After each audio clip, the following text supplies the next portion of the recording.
محترم سامعین گرامی، پچھلے جمعے اسلام کی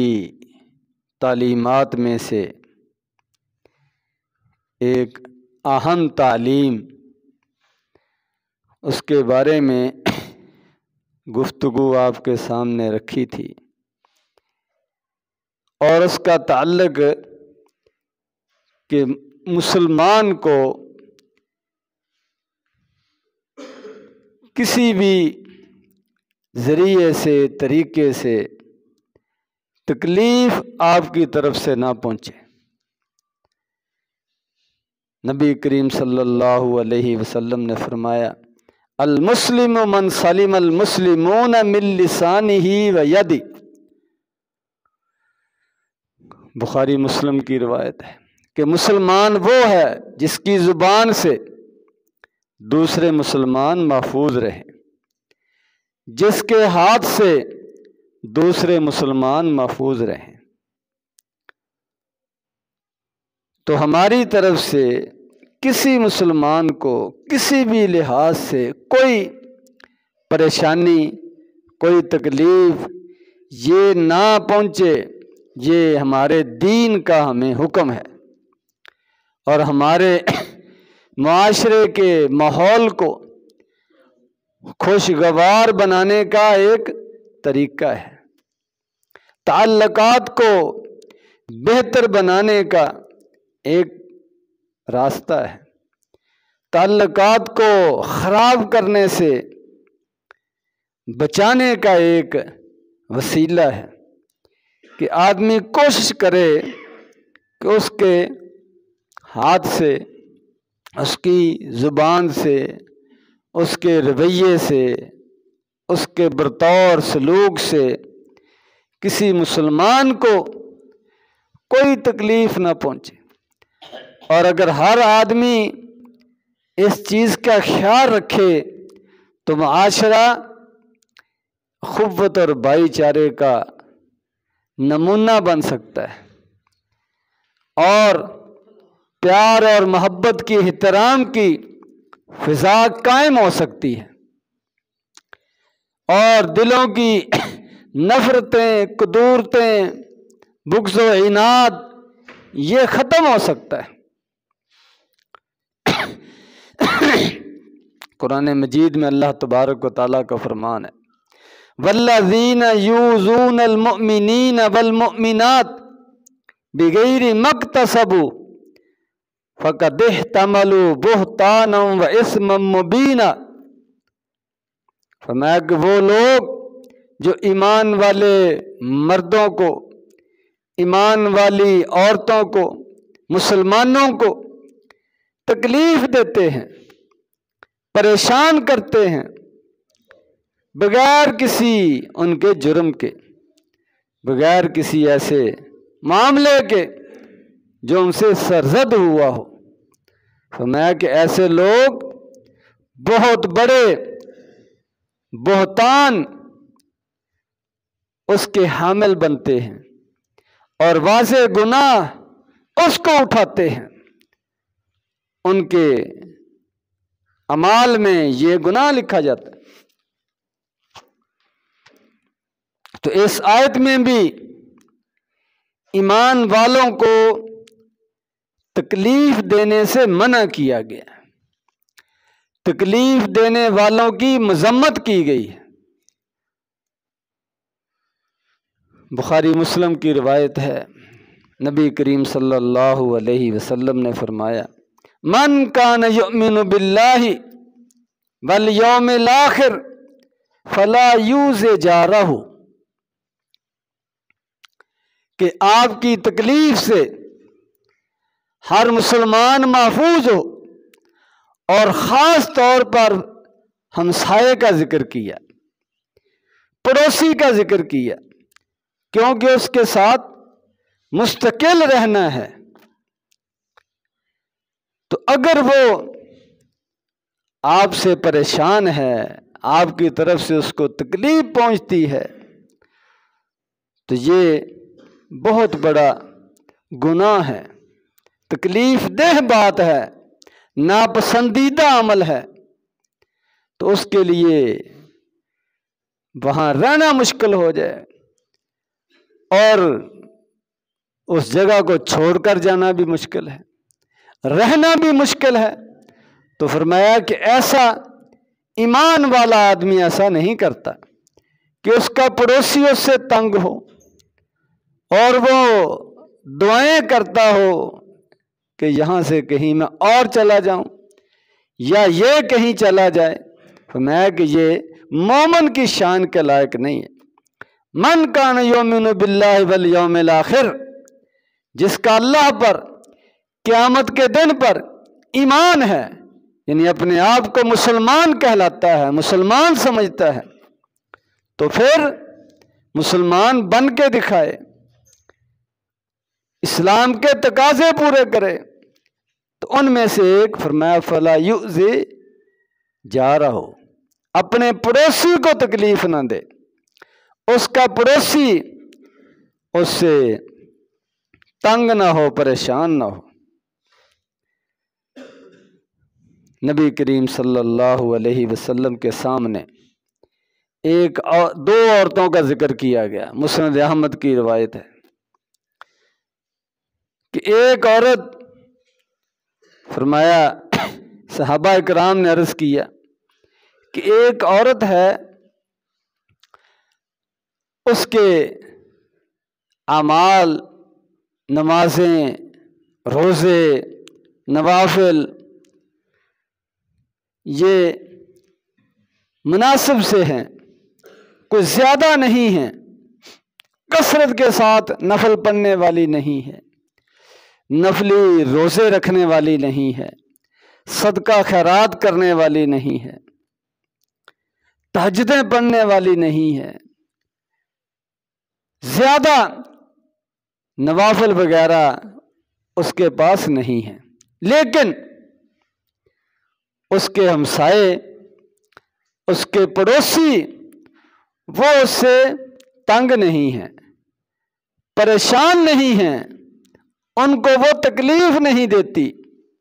اس کا اخلاق اچھا ہے، ہمسایوں سے برتاؤ سلوک اچھا ہے، تو نبی کریم صلی اللہ علیہ وسلم نے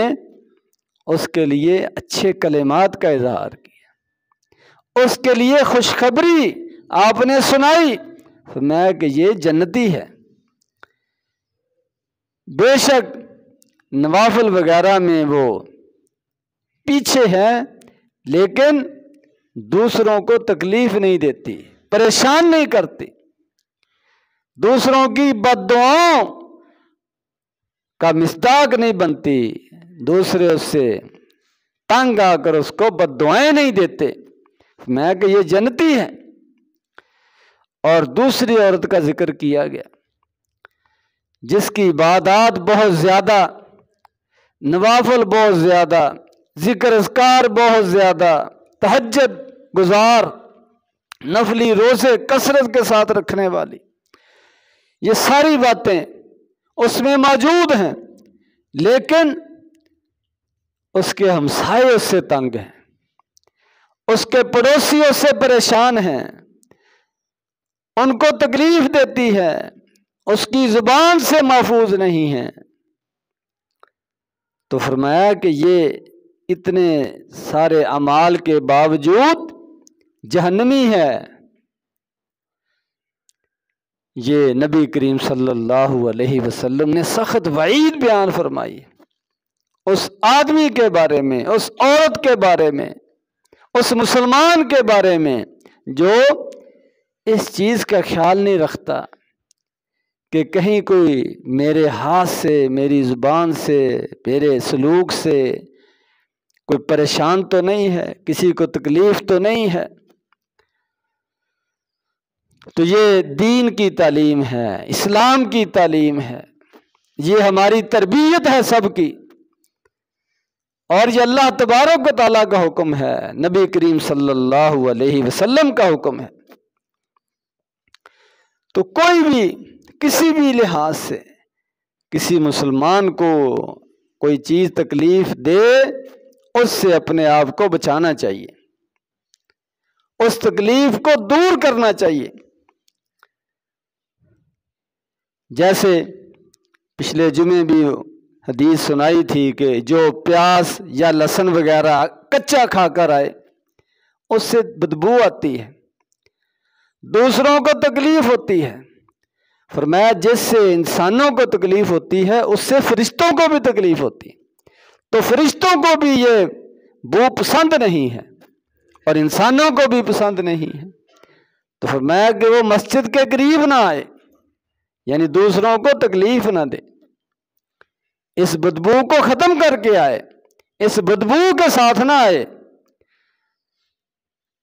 تو لہسن اور پیاز کا ذکر کر دیا، تو اس سے اپنے آپ یہ سمجھ آتی ہے کہ اس طرح کی باقی ساری چیزیں اس میں شامل ہیں۔ سگریٹ کی بدبو بھی اسی طرح ہے، وہ تکلیف کا باعث بنتی ہے۔ نسوار کی بدبو بھی اسی طرح ہے، وہ بھی تکلیف کا باعث بنتی ہے۔ اور زیادہ عرصہ آدمی مسواک نہ کرے تو اس کی بھی بدبو ہوتی ہے، اس کی بھی تکلیف ہوتی ہے۔ ان ساری چیزوں کا خیال رکھنا چاہیے، جو اسلام کی تعلیم ہے۔ اور نبی کریم صلی اللہ علیہ وسلم تو ہر نماز کے ساتھ، ہر وضو کے ساتھ منہ صاف کرنے کا حکم دیتے ہیں، مسواک کرنے کا حکم دیتے ہیں۔ تو جہاں ہر نماز ہر وضو کے ساتھ مسواک کا حکم ہو، وہاں سگریٹ کی، لہسن پیاز کی، نسوار کی یا اس طرح کی اور تمباکو دوسری چیزیں، ان کی بدبو، اس کی کہاں گنجائش باقی بچتی ہے؟ تو یہ نقصان دہ ہیں اپنی جگہ، یہ الگ بات ہے۔ صحت کے لحاظ سے ساری دنیا مانتی ہے کہ سگریٹ خطرناک ہے، یہ الگ مسئلہ ہے۔ اس سے پیسہ ضائع ہوتا ہے، یہ الگ مسئلہ ہے۔ آدمی کا وقت ضائع ہوتا ہے، جتنی دیر تک اس کام میں لگا اتنی دیر تک اور کام نہیں کر سکتا، ذکر کار نہیں کر سکتا، اور چیز نہیں کر، یہ الگ بات۔ کم از کم اتنی آدمی بات کا خیال کر لے کہ اس سے بدبو پیدا ہوتی ہے۔ پیسوں کو چھوڑو، صحت کو چھوڑو، وقت کو چھوڑو، صرف بدبو کو آدمی اگر دیکھ لے تو پھر بھی اس کو یہ سمجھ آنی چاہیے کہ یہ اچھی چیز نہیں ہے، اس سے ہمیں جان چھڑانی چاہیے۔ ایک دفعہ نبی کریم صلی اللہ علیہ وسلم خطبہ ارشاد فرما رہے، تو غربت کا زمانہ تھا، صحابہ کرام کے پاس وہ اتنے زیادہ کپڑے بھی نہیں تھے اور خادم اور غلام بھی نہیں تھے کہ جو کام میں تعاون کریں، سارا کام خود کرنا پڑتا تھا۔ تو محنت مزدوری کرتے، پسینہ آتا، پسینے کی بدبو آتی، تو اسی طرح جمعے کے لیے آ گئے۔ تو مسجد کی ویسے چھت بھی نیچے تھی، تو نہایت وہ پسینے کی ناگوار بدبو پیدا ہوئی، تو نبی کریم صلی اللہ علیہ وسلم نے حکم جاری کر دیا، میں کہ جو بھی جمعے کے لیے آئے غسل کر کے آئے، نہا کر آئے، صاف ستھرے کپڑے پہن کر آئے، خوشبو لگا کر آئے، مسواک کر کے آئے۔ یہ نبی کریم صلی اللہ علیہ وسلم نے حکم دیا۔ تو اس سے بھی یہ چیز سمجھ آتی ہے کہ جو تکلیف کا باعث بنے اس سے شریعت نے منع کیا ہے، دوسروں کو تکلیف دینے سے منع کیا ہے، تو یہ بھی اس چیز کے اندر شامل ہے۔ اسی طرح مسند احمد کی روایت ہے، نبی کریم صلی اللہ علیہ وسلم نے سیدنا عمر رضی اللہ تعالی عنہ کو نصیحت فرمائی۔ وہ عمرے کے لیے جانے لگے تو فرمایا حجر اسود کا بوسہ لینا، چومنا اس کو بڑی سعادت کی بات ہے، گناہوں کو معاف کرتا ہے، لیکن فرمایا کہ تم طاقتور ہو، اللہ نے تمہیں طاقت دی ہے، تو اس طاقت کی زور پر کسی کو دھکا نہ دینا، کسی کو پیچھے نہ ہٹانا، کسی کو کمزور سمجھ کر سائڈ پر نہ کر دینا کہ میں نے پہلے بوسہ لینا۔ تو یہ نبی کریم صلی اللہ علیہ وسلم نے نصیحت فرمائی کہ یعنی کسی کو تکلیف نہ ہو، آپ عبادت کر رہے ہیں لیکن اس میں بھی کسی کو تکلیف نہ ہو، یہ نبی کریم صلی اللہ علیہ وسلم کی نصیحت ہے۔ میں کہ وہاں پر رش نہ کرو، دھکم پین نہ کرو، دوسروں کو پیچھے نہ دھکیلو اپنے بازو کے زور پر، طاقت کے زور پر، اس سے منع فرمایا کہ تکلیف ہوتی دوسروں کو۔ یہ نبی کریم صلی اللہ علیہ وسلم کی تعلیم ہے۔ اسی طرح نبی کریم صلی اللہ علیہ وسلم جب تہجد وغیرہ پڑھا کرتے تھے تو آواز کے ساتھ آپ تلاوت کرتے، قرآن مجید پڑھتے، لیکن درمیانی آواز، اتنی اونچی آواز نہیں کہ سونے والوں کو وہ پریشانی ہو، لیکن تھوڑی سی آواز کے ساتھ پڑھتے تھے کہ آواز کے ساتھ پڑھنے میں توجہ زیادہ ہوتی ہے، سستی اور کاہلی سے آدمی بچتا ہے۔ تو آواز کے ساتھ پڑھنے کی اجازت دی، آپ نے خود پڑھا، ابوبکر صدیق رضی اللہ تعالیٰ عنہ کو کہا، عمر رضی اللہ تعالیٰ عنہ کو، ان کو تہجد پڑھتے ہوئے دیکھا سنا تو ان کو آواز کے ساتھ اور درمیانی آواز کے ساتھ پڑھنے کا حکم دیا کہ آواز کے ساتھ پڑھو، لیکن کسی کو تکلیف نہیں ہونی چاہیے، پریشانی نہیں ہونی چاہیے۔ یہ عام نوافل کی بات ہے۔ جہاں پر کوئی اور دوسرا نہ ہو، اکیلا آدمی ہو، وہاں پر آواز کے ساتھ پڑھنا بہتر ہے۔ نوافل وغیرہ، تہجد وغیرہ، یہ آواز کے ساتھ پڑھنا بہتر ہے، لیکن جہاں پر دوسرے بھی پڑھ رہے ہوں وہاں پر پھر آواز کے ساتھ پڑھنے سے دوسروں کے پڑھنے میں خلل آتا ہے، رکاوٹ پیدا ہوتی ہے۔ اس سے نبی کریم صلی اللہ علیہ وسلم نے روکا ہے۔ خود نبی کریم صلی اللہ علیہ وسلم ایک دفعہ نماز پڑھا رہے تھے تو آپ کو محسوس ہوا کہ قرآن مجید کے تلاوت میں، پڑھنے میں آپ کو رکاوٹ آ رہی ہے، خلل پیدا ہو رہا ہے۔ تو آپ نے نماز کے بعد پوچھا کہ تم پیچھے پڑھتے ہو آواز کے ساتھ، جس کی وجہ سے میرے پڑھنے میں مسئلہ بنتا ہے، پریشانی بنتی ہے، تو کچھ نہ پڑھا کرو۔ تو آپ نے منع کر دیا۔ البتہ سورۃ فاتحہ اس کا حکم ہے، لیکن وہ بھی پست آواز میں، آہستہ آواز میں۔ اقرا بہا فی نفسک، اپنے نفس میں پڑھو، اپنے منہ میں پڑھو، بغیر آواز کے پڑھو کہ امام کو رکاوٹ نہ بنے، اس کو پڑھنے میں کوئی مسئلہ نہ بنے۔ یہ نبی کریم صلی اللہ علیہ وسلم کا حکم ہے۔ اسی طرح ایک اور روایت ہے کہ ایک دفعہ نبی کریم صلی اللہ علیہ وسلم مسجد میں اعتکاف بیٹھے ہوئے ہیں۔ اعتکاف کے دوران آپ اپنے خیمے سے باہر آئے تو دیکھا صحابہ کرام وہ نوافل پڑھ رہے۔ تو شروع میں اکثر یہی معمول تھا کہ رمضان المبارک کے اندر جو تہجد ہے یا تراویح ہے، رات کی عبادت اپنی اپنی کرتے تھے، باقاعدہ جماعت یہ نہیں تھی، تو اپنی اپنی نماز پڑھتے تھے۔ نبی کریم صلی اللہ علیہ وسلم نے چند دن جماعت بھی کرائی ہے، جس سے اس کا جواز ملتا ہے، اور بعد میں عمر رضی اللہ تعالیٰ عنہ نے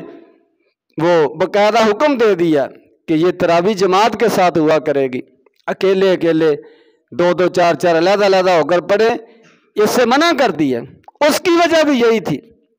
تو نبی کریم صلی اللہ علیہ وسلم تشریف لائے تو دیکھا کوئی ادھر کھڑا ہو کر پڑھ رہا ہے، کوئی ادھر کھڑا ہو کر پڑھ رہا ہے، کسی کے ساتھ 2 بندے ہیں، کسی کے ساتھ 4 بندے ہیں،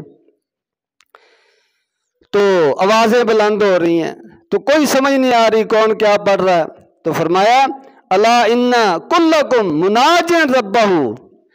تم میں سے ہر کوئی اپنے رب سے گفتگو کر رہا ہے، اپنے رب کو سنا رہا ہے، اپنے رب سے باتیں کر رہا ہے۔ فرمایا فلا یؤذین بعضکم بعضا ولا یرفع بعضکم علی بعض فی القراءۃ، فرمایا کہ کوئی کسی کو تکلیف نہ دے، کوئی کسی کے پڑھنے میں رکاوٹ نہ بنے۔ فرمایا تم ایک دوسرے پر اپنی آواز کو بلند نہ کرو، اگر جماعت کی شکل میں نہیں پڑھنا، اپنا اپنا پڑھنا ہے تو آہستہ آواز سے پڑھو، جس سے دوسرے کے پڑھنے میں رکاوٹ نہ آئے، پریشانی نہ آئے۔ فرمایا دوسروں کو تکلیف نہ دو۔ آپ نے منع کر دیا، یعنی بلند آواز کے اندر مسجد میں جب دوسرے پڑھ رہے ہوں اس وقت اس طرح آپ نے منع کر دیا کہ اس سے دوسرے کے پڑھنے میں رکاوٹ آتی ہے۔ پریشانی آتی ہے، تکلیف ہوتی ہے۔ اور اسی طرح عمر رضی اللہ تعالیٰ اپنے دور میں بھی پھر اسی کو دوبارہ تاکیداً فرمایا کہ مختلف جماعتیں ہوتی ہیں،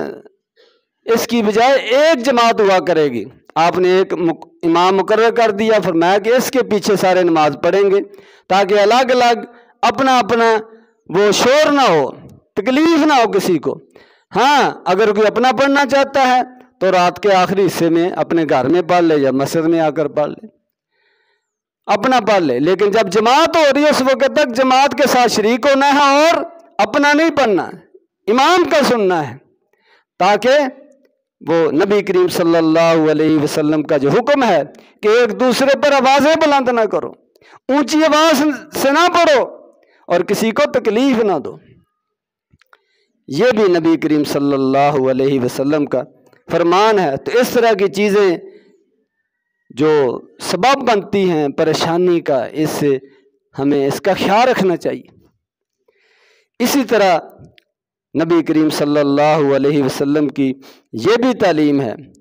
کہ تکلیف کے جو اسباب ہیں، جو چیزیں تکلیف کا سبب بنتی ہیں، ان میں سے ایک مذاق بھی ہے کہ کسی کے ساتھ جب مذاق کیا جاتا ہے، اس کی شکل و صورت کی وجہ سے، اس کے قد کاٹ کی وجہ سے، اس کے زبان بولنے کے انداز کی وجہ سے، اس کی ذات اور قوم کی وجہ سے، کسی بھی لحاظ سے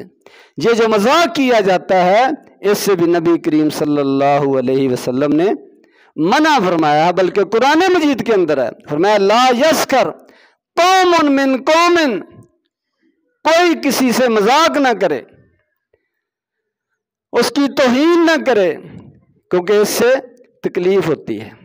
دل کو ٹھیس پہنچتی ہے، جذبات مجروح ہوتے ہیں، آدمی شرمندہ ہوتا ہے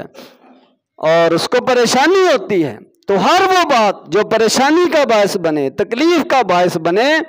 اس سے نبی کریم صلی اللہ علیہ وسلم نے منع فرمایا ہے۔ اسی طرح جانوروں کے حوالے سے بھی نبی کریم صلی اللہ علیہ وسلم نے ان کو بلا وجہ تکلیف دینے سے منع کیا۔ ایک عورت نے ایک بلی کو خام خواہ بلا وجہ باندھ کر رکھا، نہ اس کو خود کھانے کو کچھ دیا، نہ اس کو چھوڑا کہ خود جا کر کھا لے، اسی طرح مر گئی۔ بخاری مسلم کی روایت ہے، فرمایا کہ وہ عورت اس جرم کی وجہ سے کہ اس نے ایک جانور کو بلا وجہ تکلیف دی ہے، فرمایا کہ وہ عورت جہنم میں چلی گئی۔ کتنا سنگین معاملہ ہے۔ تو انسان کو اس طرح تکلیف دینا یہ تو اور بڑا جرم بن جائے۔ اسی طرح فرمایا کہ جانور کو، زندہ جانور کو جو آپ کے کنٹرول میں ہے، آپ کے قابو میں ہے، اس کو سامنے کھڑا کر کے باندھ کر نشانے مارنا، نشانے کے ساتھ اس کو مارنا، قتل کرنا، فرمایا یہ حرام ہے۔ جو شکاری جانور ہے، جو شکار کر کے پکڑا جاتا ہے، اس کو پکڑنا یہ الگ بات ہے، لیکن جو آپ کے پاس ہے جیسے مرغی ہے، تو اب اس کو شکار کرنے کی، نشانے لگانے کی کوئی ضرورت نہیں، اس کو آرام سے ذبح کرو جب کھانا ہو۔ تو اس طرح نبی کریم صلی اللہ علیہ وسلم نے جانوروں کو بھی پریشان کرنے سے، تکلیف دینے سے منع فرمایا۔ اسی طرح نبی کریم صلی اللہ علیہ وسلم کی ایک دفعہ سفر کے دوران آپ نے دیکھا کہ ایک چڑیا جو ہے وہ پریشانی کے ساتھ گھوم رہی ہے، ادھر ادھر پھر رہی ہے، تو آپ سمجھ گئے کہ اس کے بچوں کو کسی نے اٹھایا ہے، تکلیف دی ہے۔ تو آپ نے پوچھا کہ یہ اس کے بچے کس نے اٹھائے ہیں؟ تو کسی نے بتایا کہ ہم نے اٹھائے۔ فرمایا کہ واپس رکھو جہاں سے اٹھائے ہیں، اور اس کو خام خواہ پریشان نہ کرو، تکلیف نہ دو۔ تو یہ جانوروں کے بارے میں نبی کریم صلی اللہ علیہ وسلم نے تکلیف دینے سے منع کیا ہے، اور انسان اور پھر مسلمان اور پھر رشتہ دار اور پھر ہمسائے اور پھر ساتھ نماز پڑھنے والے، ساتھ کام کرنے والے، ان کا حق تو اور زیادہ ہے۔ اللہ تبارک و تعالی ہم سب کو سمجھنے کی، عمل کرنے کی توفیق عطا فرمائے۔ وآخر دعوانا الحمدللہ رب العالمین۔